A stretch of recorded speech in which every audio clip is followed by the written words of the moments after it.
Hi witches, so I know every week the angle is a little bit different depending on how I'm filming, but whatever, it's fine, we're hanging out.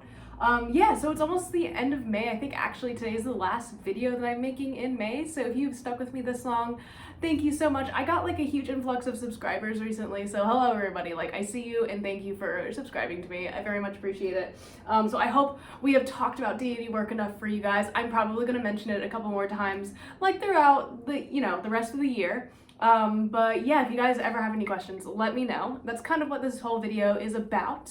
And today I put out on my Instagram and stuff like, hey, if you have any questions about deity work, just ask them here and I will address them in a video, because oftentimes I'm very long-winded. So I thought it would be easier to do it in like a video format. Plus I kind of wanted just to like, I feel like a lot of my videos recently have been like a little bit lecture-y of like, or like info dumps, and I'm like, maybe, let's just like talk, right? So today I have some Earl Grey tea and I'm going to answer some questions that you guys left me about deity work, and if you have any more, just leave them down below and I will definitely be answering them in the comments. So yeah, the first question that I got was kind of a two-parter, technically three-parter, but I broke it down into parts that made sense logically to me. So this person asked, do you pray spontaneously and do you pray out loud?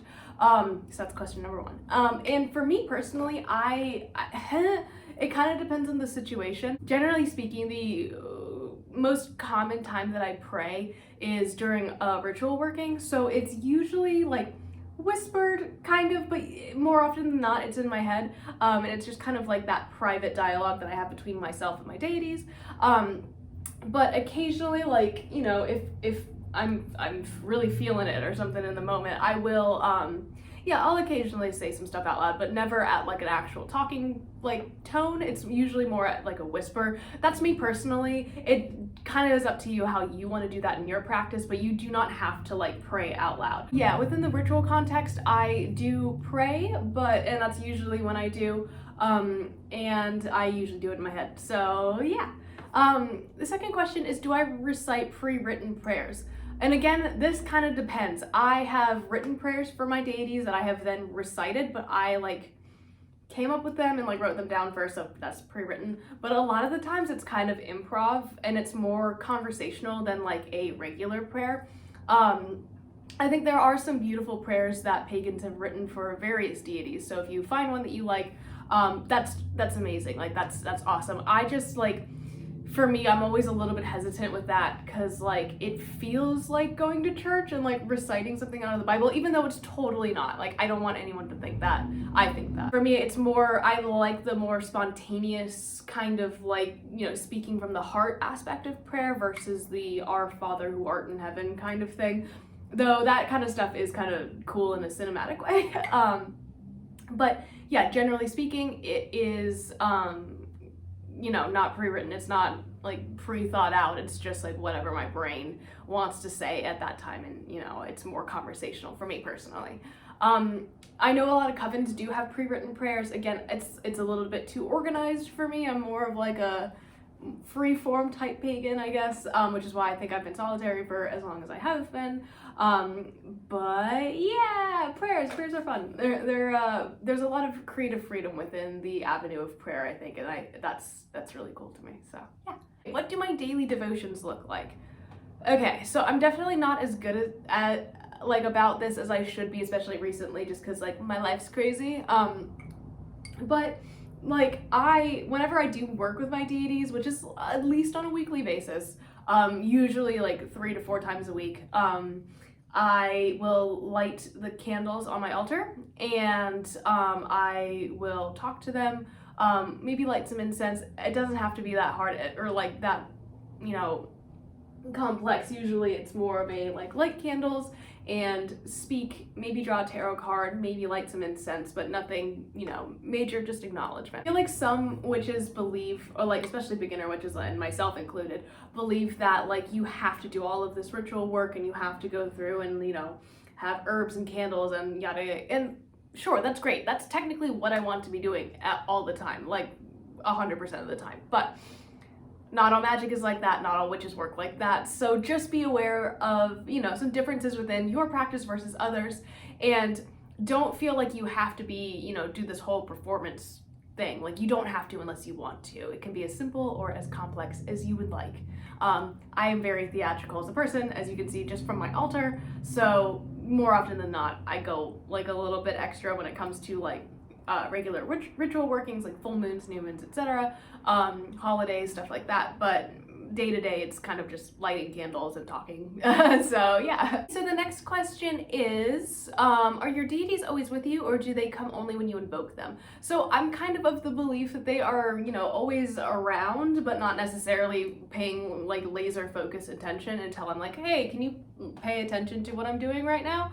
That sounded really bratty. That's not really what I meant. But you know, I think that they are entities in and of themselves and like are independent. I think they kind of always are aware of what I'm doing and, you know, are there to send me signs when signs need to happen. But I don't believe that, you know, I have like the devil and an angel on my shoulder telling me what to do all the time. So I hope that clarifies something. Would you get a tattoo as a way of honoring your deities? This person is considering doing it, and I have to say I super recommend it. I have 2 tattoos. For the Morgan and Hearn, because I haven't been able to like get tattooed at all this year. Though that will be changing in July. I'm getting tattooed in July. I'm really excited, yay.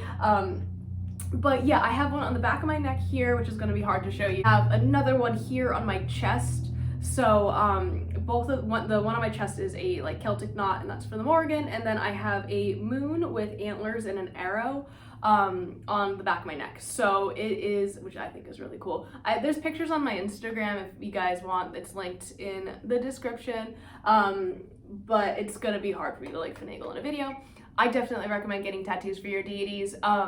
Mine are kind of unique, like they don't necessarily have anything specifically to do with each of my gods, but like prior to the tattoo session, I made it like known to my gods that I was getting this tattoo for them, and I was dedicating a part of my body to them, which I think is really, really powerful and a very, you know, like a strong thing to be doing for a deity. Like that's big, that's huge. It is, you know, consecrating part of your being for them, which is amazing. So I do plan to get tattoos for Bast and Anubis. I know what I want to get for Anubis.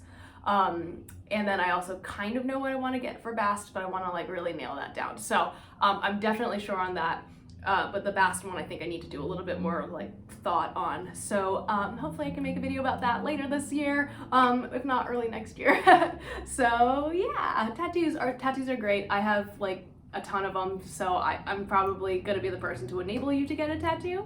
So never ask me about it if you're on the fence, because I'm always gonna say yes. The next question is, how do you know a deity is your patron? So for me, like I definitely was lucky because I only had 2 gods I was working with at the time, and they kind of were like my matron and my patron. And sorry, I'm gonna stop messing with that. I just kind of knew from the get-go because there weren't really any other gods manifesting to me. I mean, the easiest way, I guess, is just to go with your gut. Like, I know that sounds really strange, but like I know that the Morgan and Hearn both kind of like raised me in witchcraft, basically. Like not, you know, actually, but like spiritually. And they've been with me on my entire journey, so it's kind of a no-brainer for me. So I'm sorry that that is my answer. But I mean, there are a couple methods you could use. You could do a tarot reading or a pendulum reading if you're really unsure and you really want that concrete answer. Meditation would be great, maybe like talking with them via a meditation, or via dream work could work. But really, I think you kind of just, I know this is so stupid and maybe this is not true for all witches, but like I felt a gut feeling, like I felt an intuitive like, oh, this is who this god is in my life. Like this, like Hearn is my patron and the Morgan is my matron. Like they're always going to be with me. They're always going to be a part of my life. And the final question is actually a really unique one. And this is, if 2 witches work with the same deity, how common is it to have a shared altar? So I think it's really common within the like coven structure. I think that, you know, if it works for you and the other person, that is perfectly fine, especially if you guys live in the same household. You guys can split the altar in half and each have a devotional, like a section devoted to your relationship with this deity. But even back in ancient times, like shared altars were a really common thing. Like there was an altar to like house and hearth gods in the house. There was an altar or a temple really to like a majority of like the really major Greek gods, like Artemis or Apollo or, you know, Poseidon, etc. So I think that it is actually a lot more common than you would think. I think that I think within modern witchcraft, it is really common for people to be solitary witches, so it's just not really talked about that much, because, you know, it's still kind of like this taboo thing to like be a witch sometimes. Like a lot of people are kind of like, what are you, like, that's a weird thing to call yourself, that's a bad term, which it isn't, but whatever. So I think that like it is more common than you would think, and I think that having a shared altar, especially if you are like a parent sharing it with a child or partner sharing an altar, I think that's a really beautiful thing. Definitely is not uncommon or weird. Like you don't have to have a specific altar to yourself if you don't want it. So it's all about how your practice works for you. So I hope that answered some questions about deity work. I had a really great time filming this, and I had a really great time talking about deity work this month. I'm super excited to start next month's topics, and I hope you are too. So I will see you guys tomorrow. Bye.